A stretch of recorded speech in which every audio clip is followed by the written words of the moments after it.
অবহেলা অযত্নে বেহাল দশা রাজধানীর বেশিরভাগ পার্কগুলো। ব্যতিক্রম শুধু রমনা পার্ক। স্বাধীনতার পর থেকে কোনো দখল নেই। সৌন্দর্য বর্ধনের জন্য সময়ে সময়ে নেওয়া হয়েছে বিভিন্ন বিশেষ প্রকল্প।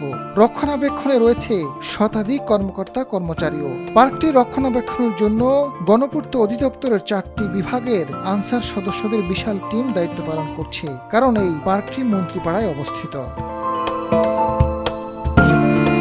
সংশ্লিষ্টরা বলছেন, সরকারের গুরুত্বপূর্ণ আমলা, মন্ত্রী, বিচারপতিরা হাঁটতে আসেন রমনা পার্কে, যে কারণে বিশেষ গুরুত্ব দিয়ে এর সৌন্দর্য ও নিরাপত্তা অটুট রাখা হয়েছে। অন্যদিকে ঢাকার বাকি পার্কগুলো বেহাল অবস্থা।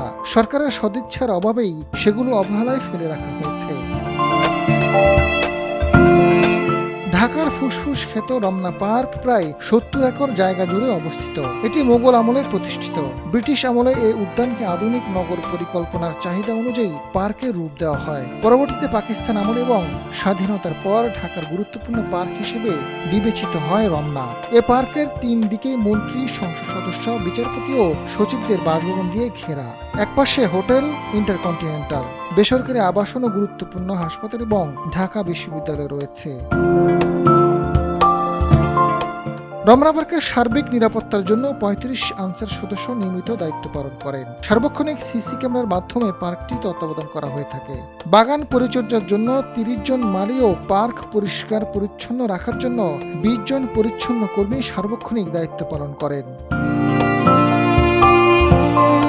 রমনা পার্কের বিপরীত পাশে রয়েছে সোহরাওয়ার্দী উদ্যান। স্বাধীনতার স্মৃতি বিজড়িত উদ্যানটি দখল করছে খোদ সরকারের বিভিন্ন সংস্থা।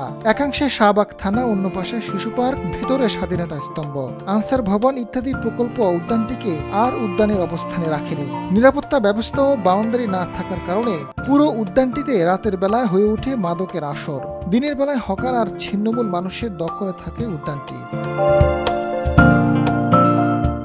রাজধানী উন্নয়ন কর্তৃপক্ষের প্রধান নগর পরিকল্পনাবিদ মোহাম্মদ আশরাফুল ইসলাম জানান, ঢাকার সবচেয়ে বড় পার্ক রমনা। এখানে শুধু সরকারের গুরুত্বপূর্ণ আমলা বা অভিজাত ব্যক্তিরাই হাঁটতে আসেন, ব্যাপারটা এমন নয়। সব ধরনের মানুষের জন্যই পার্কটি উন্মুক্ত।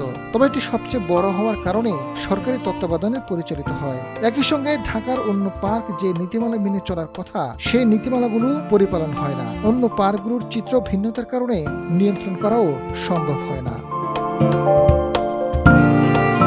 আজাদ ফারুক, সময়ের আলো।